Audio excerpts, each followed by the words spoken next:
Saturday Live Lounge, supported by Villa Gaiety. Keep up to date with the island's premier entertainment venue by following us on Facebook, Twitter and Instagram.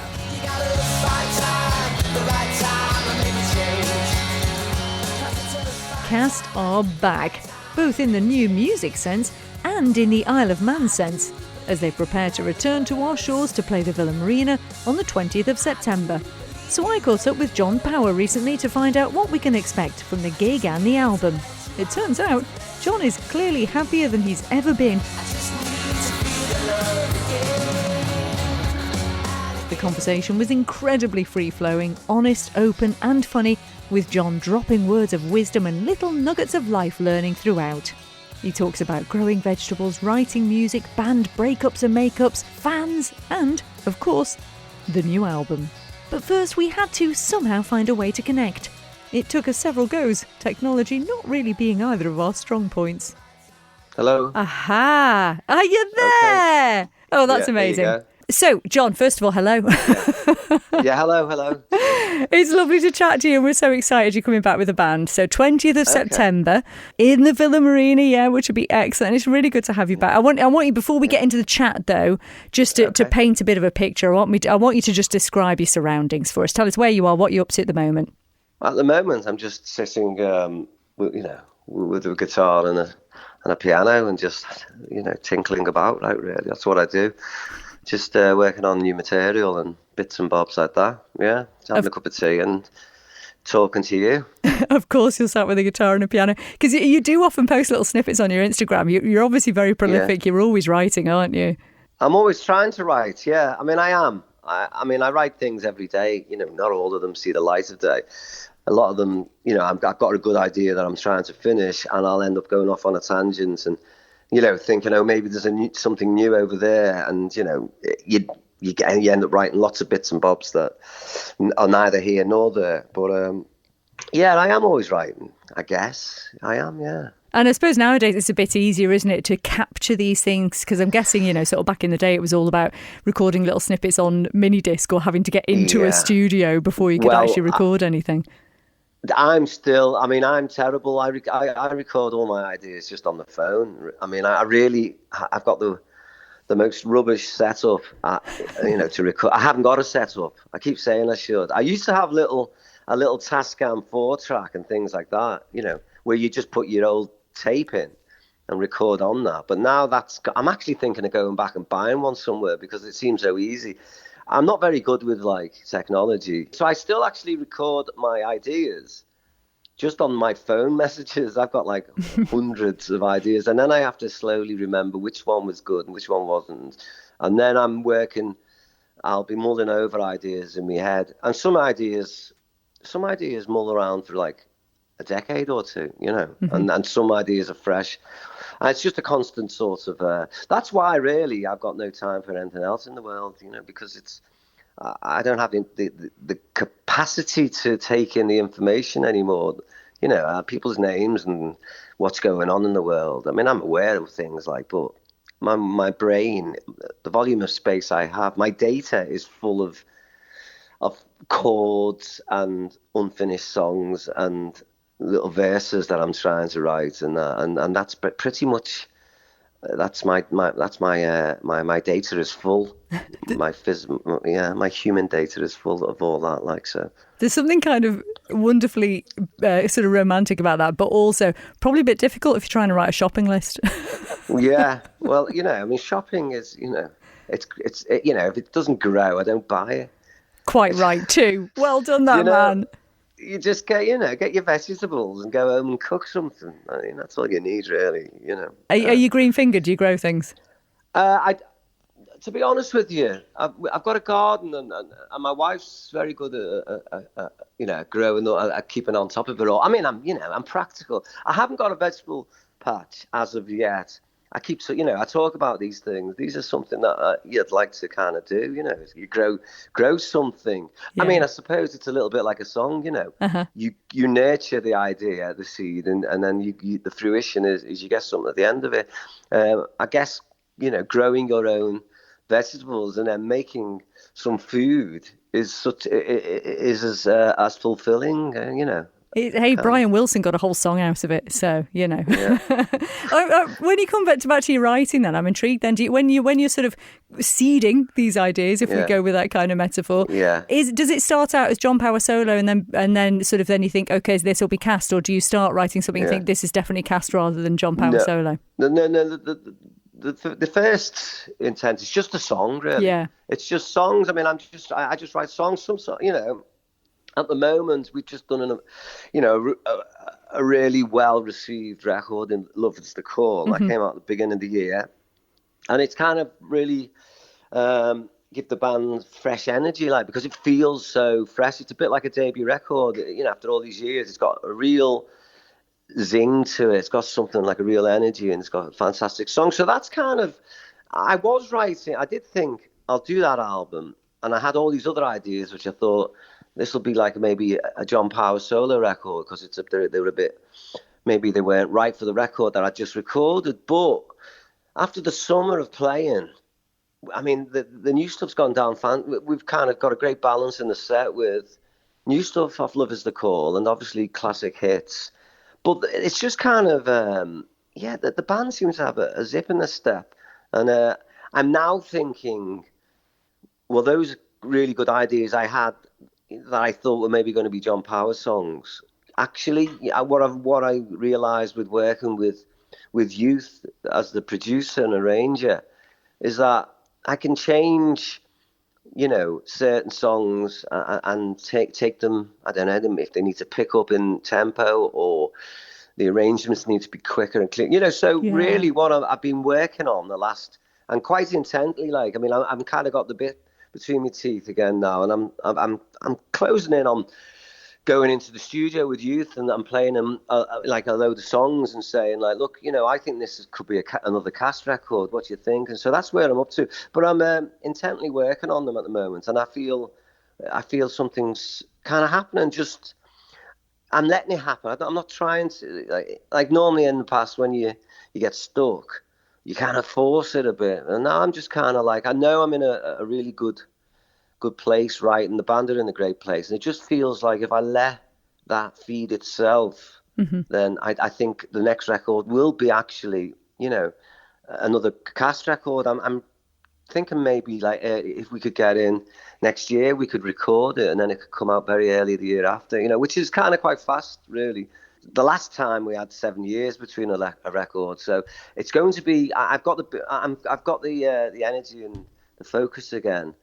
It feels like people are kind of rediscovering us, and that's kind of let us rediscover ourselves as well. So it just feels like a freshness all around the band at the moment, with the audience, the way we're getting received. Obviously, we've had some amazing shows. We had a tour in March. We had the massive Liam Gallagher tour, so loads of people were seeing us and reconnected with us, and the band, you know, if I say it myself, you know, we really performed amazingly. So we were a great opening for a great show, and then we've been playing through the summer, and that's just continued. And I think people have kind of, you know, been seeing us. They've caught us at a Richard Ashcroft gig, or they've caught us at Liam Gallagher or a Paul Eaton show, or they've caught us at our own shows, and all of a sudden, you know, people are like, oh, yeah, you know, there seems to be something going on. So we just want to kind of, you know, feed that sort of feeling that people are having. And so far, it's kind of, as I said, I've got my spurs on me, and I'm galloping into the next album, It sounds like your energy is palpable, and it's so good to hear, John, because we need cast in our lives, because you just have this energy. You've always had this energy and this brightness and this kind of positivity to your music that, my God, we don't often need it nowadays. We really do. Yeah. And I think that's probably why it's being received so well. And I've been checking out various posts over the past few weeks, and you're saying that, I love this one where you're talking about your audiences there, and you put something online saying it feels like you're picking up a vibe. We're your band and we're singing your songs, which I just think is so lovely. And for the fans to know that you feel that way, you know, it feels like they, you know, that people have, you know, we're their band again. You know, I mean, we're always into the band and that, but we, you know, we all go off at tangents, and there's moments in time where things, you know, you catch that wave and everything's all together. And then we, for whatever reasons, the band, we split up, we went different ways, we got back together. Time moves on, people move on, but it just feels, as I said, after everything this year.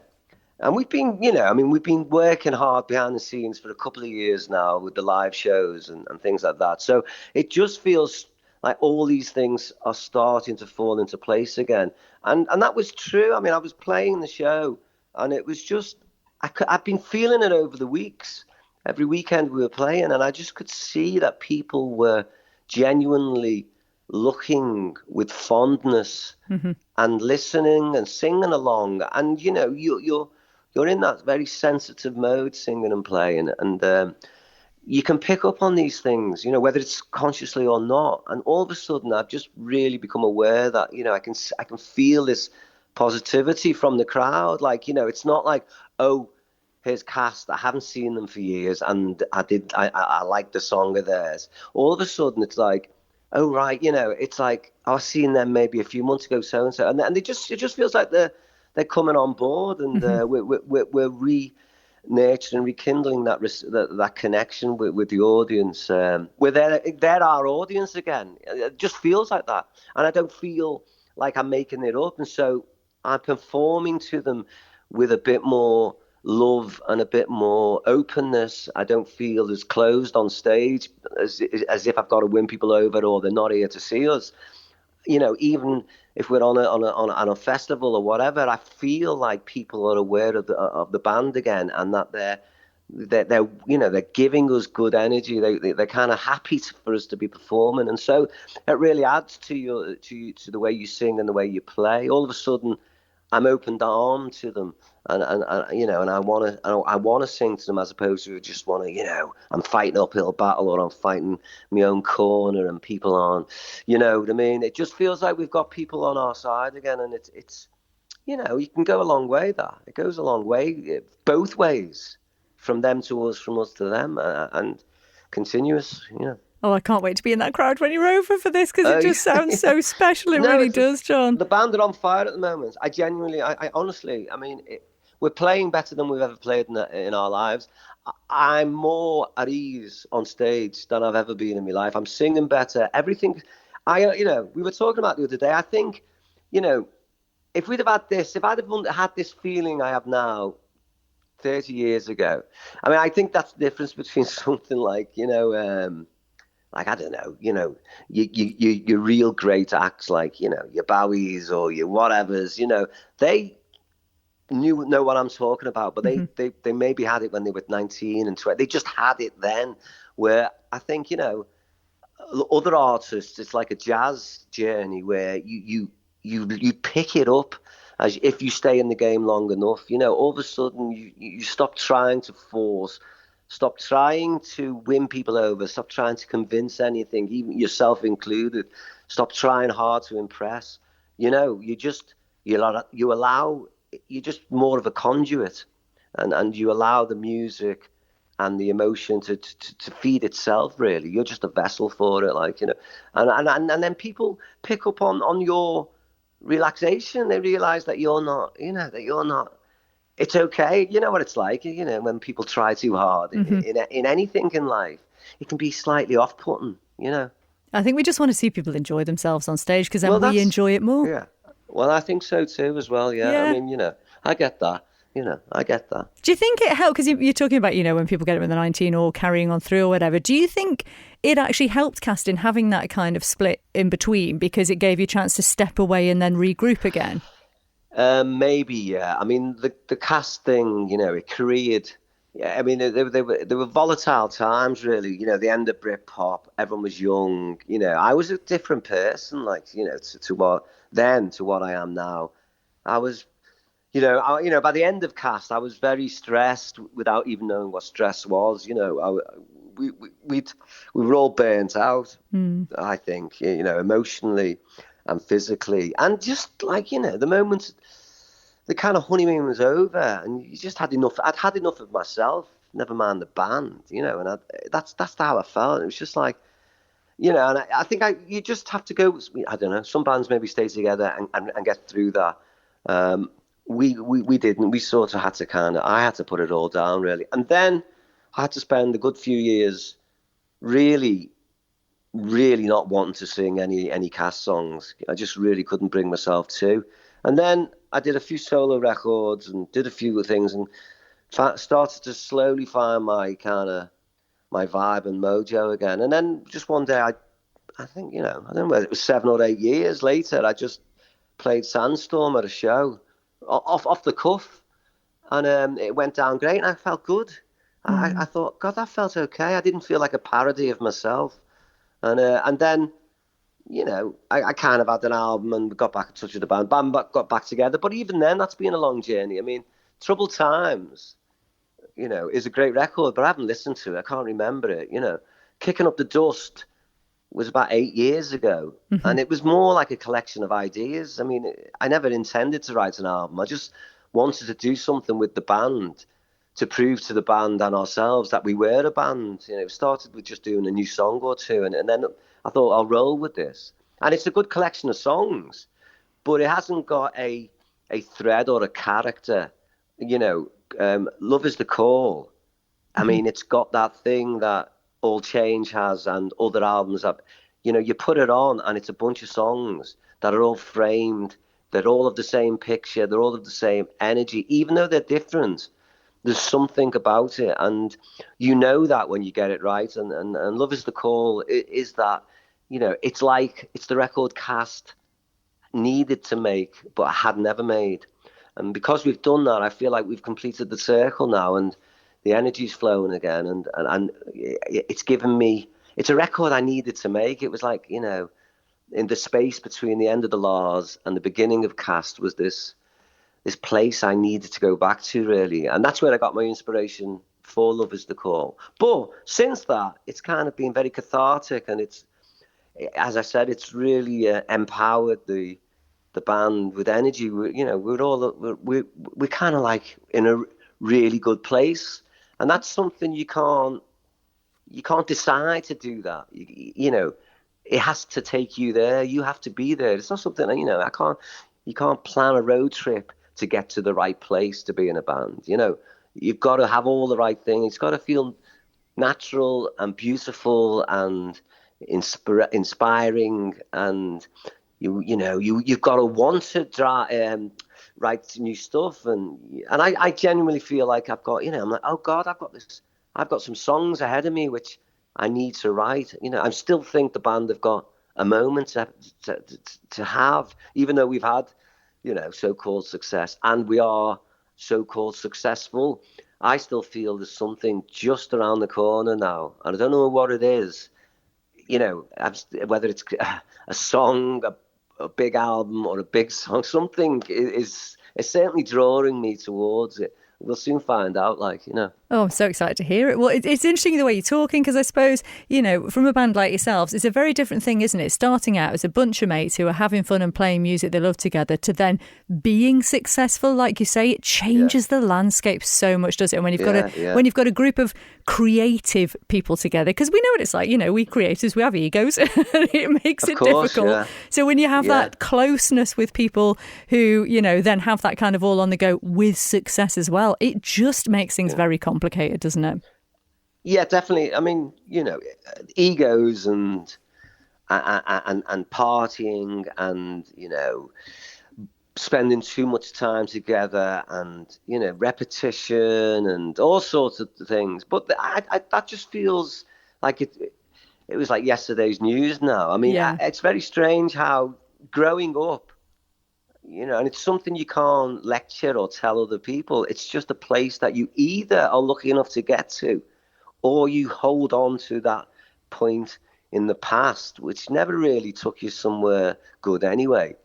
And I think you get to, a certain age, and you've either, you've made the decision, and you just take that ego off and you put it down, and you realize that there's something very special and wonderful, and it's right here in this moment. And you start to express that, and it's not about being, so yeah, I mean, things were complicated, but I think as you get older, it's all about simplifying your life simplifying everything we do. You know, even with the music, we don't need novelties, and we don't need, you know, this, or we don't need that. We just need to write great songs. We just need to be great performers.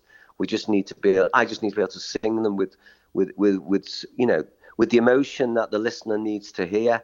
And I understand that now. You know, it's life can be simple if you stop trying to explain and overcomplicate it. You know. You're so right. You see, you're full of wisdom, John. I'm learning from you. That's interesting, actually. Do you find like you sort of, I don't know, it sounds very much like you have kind of found this kind of zen now in your music. And I'm intrigued to know how that affects the way you deal with like the new artists that are up and coming now. Because it's a different landscape, isn't it? I mean, is it tricky to navigate it? And what do you think about it now? I don't think too much. I'm very, you know, if I have any, I could be considered self-indulgent because, you know, I don't really feel I've got to keep abreast of what's going on right now. I just do my thing. You know, I don't even know what's going on really. You know, I know the music industry's changed completely.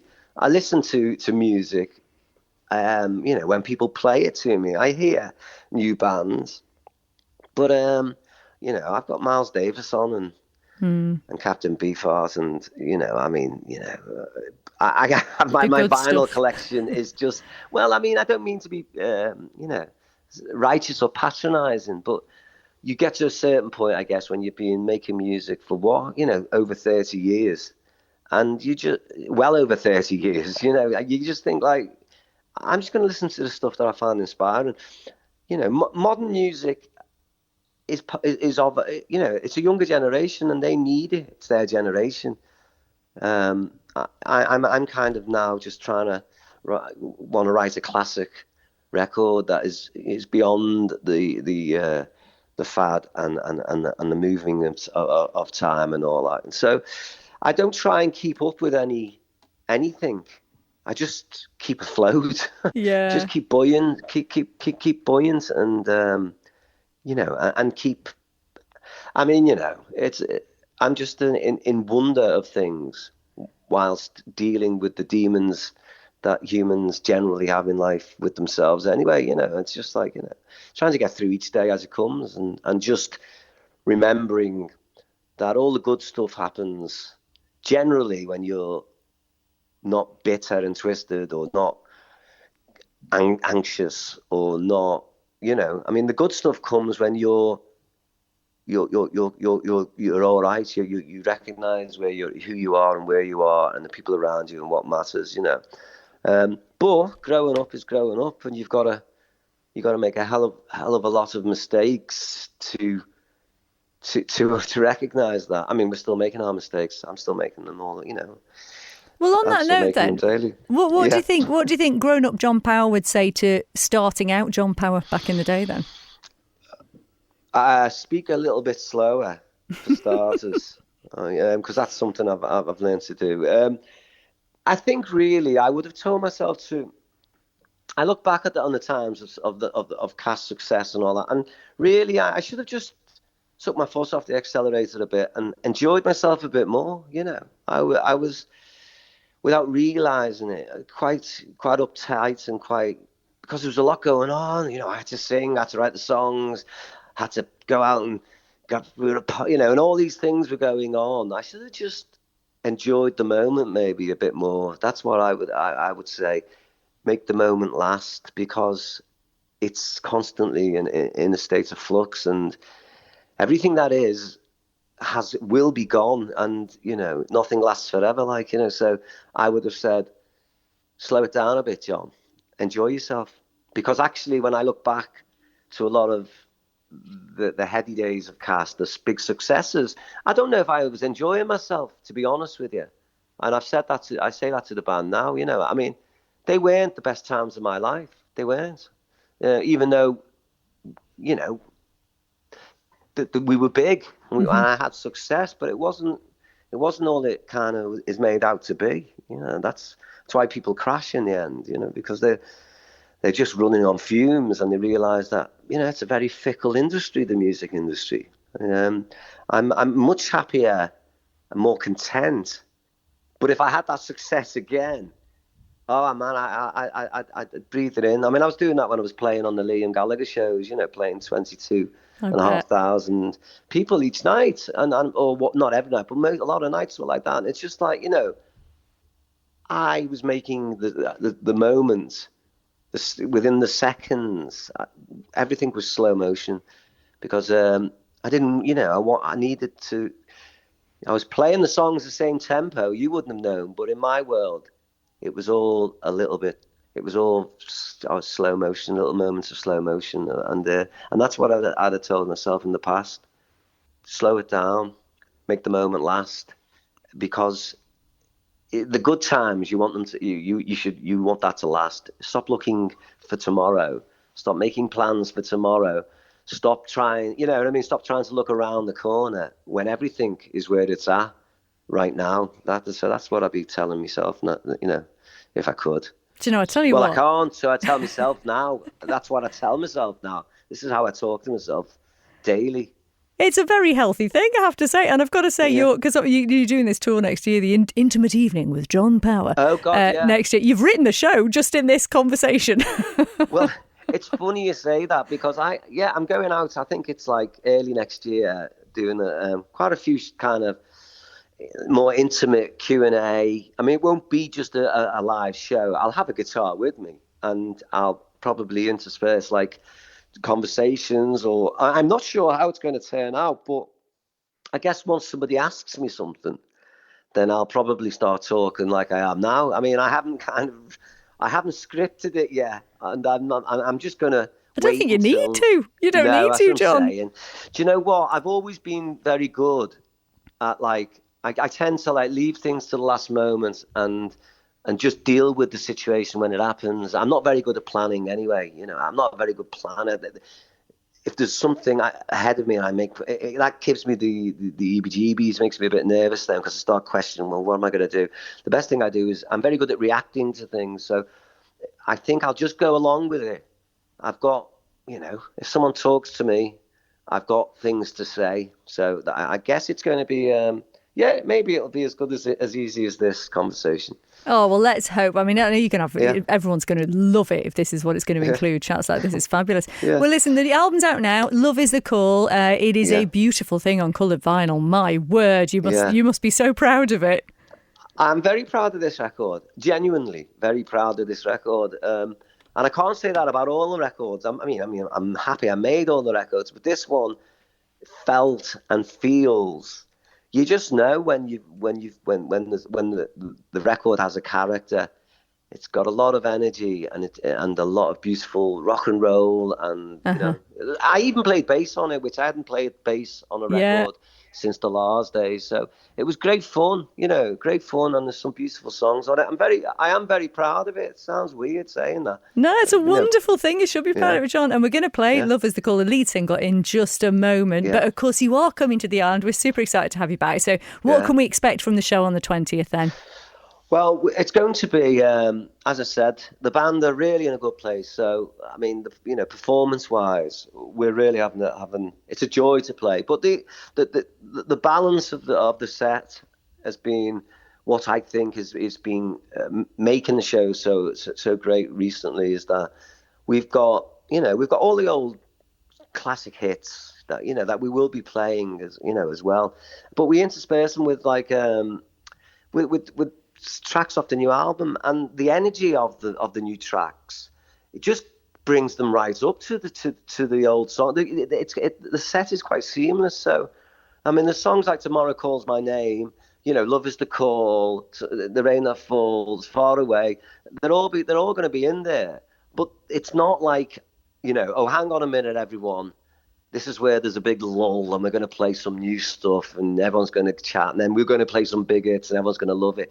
Nobody seems to notice. It just feels great, because we'll go from Sandstorm Fine Time into Love is the Call and The Rain That Falls into something else and something else, and then before you know it, and Tomorrow Calls My Name, which is a favourite of mine, which is the last track on the new album, is after Walk Away, and they just all go, and they feel anthemic, so.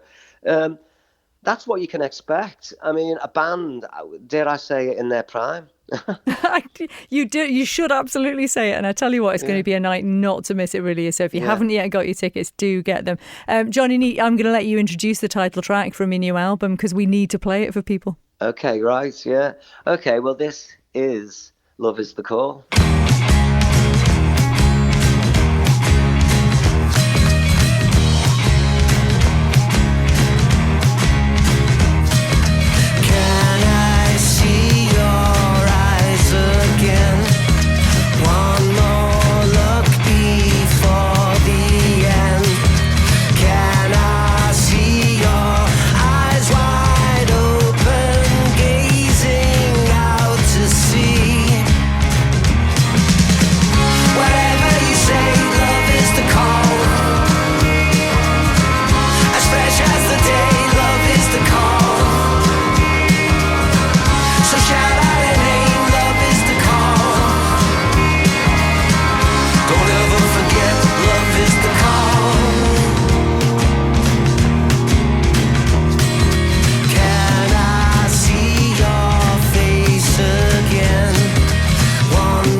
Until the end, beyond the distant shores, beneath the deeper sea, forever calling restlessly.